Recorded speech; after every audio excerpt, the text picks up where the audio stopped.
My project developed from wanting to know why things look the way they do. It's a weird sentence, but basically I was interested in how the process of making causes little knock-on effects. Stuff like the pressure of letters when paper is passed through a typewriter, or the imperfections in ink when a fountain pen is used rather than ballpoint. Tiny instances that just tell the story of how something was made. It's an interest that comes from a larger topic, forgery. I've always imagined it as a taboo area of dark design. It conjures images of people monopolising greed and searching for power.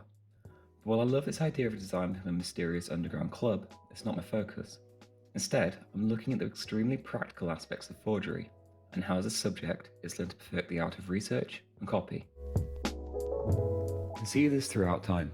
Forgery is incredibly old, traceable from the Ming Dynasty to ancient Rome, Elizabethan times, the Victorian era, and now to modern day. Wherever paper, currency, or something of value has been present, so as the wish to subvert and capture them. Now this background is my starting point, and early my project focused on case studies of authenticity in practice, examining what exactly it was that made historical examples of forgery so effective. I examined the work of forgers such as Lee Israel and Arthur Williams Jr. through case studies and recreations of their practice. I tried to set the standard level of research into techniques and contextual reasoning I'd have to do. I was impressed and shocked to see how many various design you could break the subject into. Documenting process, i.e. how it was made, materiality, contextual knowledge, and social context, which all had to be approached as individual specialities, but also working in tandem. My experiments looked at materiality in printing. I used fonts as my baseline and explored differences in their presentation when produced by different sources. Again, I adopted a similar process of examination and notation, listing all the differences and similarities in their reasons. This then fed into more abstract ideas, experimenting on how I could blur the lines between the process and presentation. Work then developed from this in a more complete way, taking simple graphic objects like cereal boxes, phone screens, and medicine packets, and deconstructing them through an iterative practice to try and understand the making. I noticed that naturally a lot of my work featured on deconstructing to understand, and as I scratched back the layers, a new question came into mind: how far could I take it?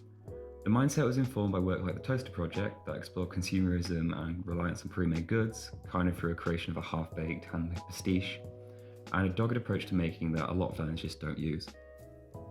I started looking at materials in a new light as a full part of the design process, and something to be made, not just used.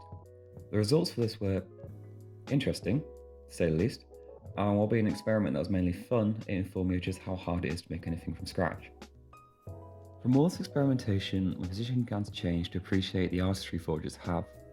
The creative bastardizing of different process and materials to reach a required goal is not something fantastical, but the results of hard work and patience. I want to explore this further, and iterations of forging into a popular design, passport, pushed me into avenues of creative manipulation of existing ideas of process. For example, the paper for my passport needed three things: a low weight, a watermark, and the correct texture.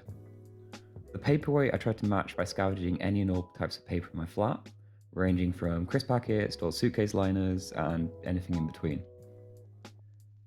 The closest match was surprisingly Visual Encyclopedia, however the texture was too smooth, so this was the next challenge. Work started to change to look at how I could edit this texture. I tried baking, scratching, stomping on, scuffing, lightly burning, weathering, and kind of everything else in between.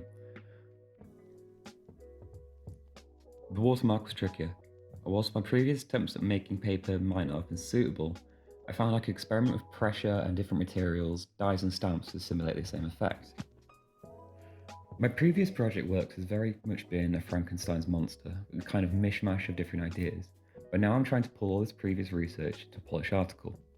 Unlike the previous work, however, this process is not quick and simple. While still highly iterative, my attention is drawn to detail work, and for long periods of time I have to do very many iterations of very focused design changes, managing micro details and material visuals that a professional forger would have to consider. The real coat of arms, for example, is a piece that's extremely easy to find online, but it's so vividly different in its tiny details on the cover. Things like the quality of the material, the printing, the embossing, slight security changes. It's all been a process of examining and altering as an attempt to have complete accuracy. And whilst not the most explosive iterative process, It's clarified the point to me that forgers are challenged every day by a need for high quality work. Overall, my work is now about presenting the design context and the long timescale that forgery takes in trying to get something right. I'm doing this through a long recorded piece of practice, hopefully documenting mistakes, progress, and any results that can demonstrate how forgery has a place in communication design.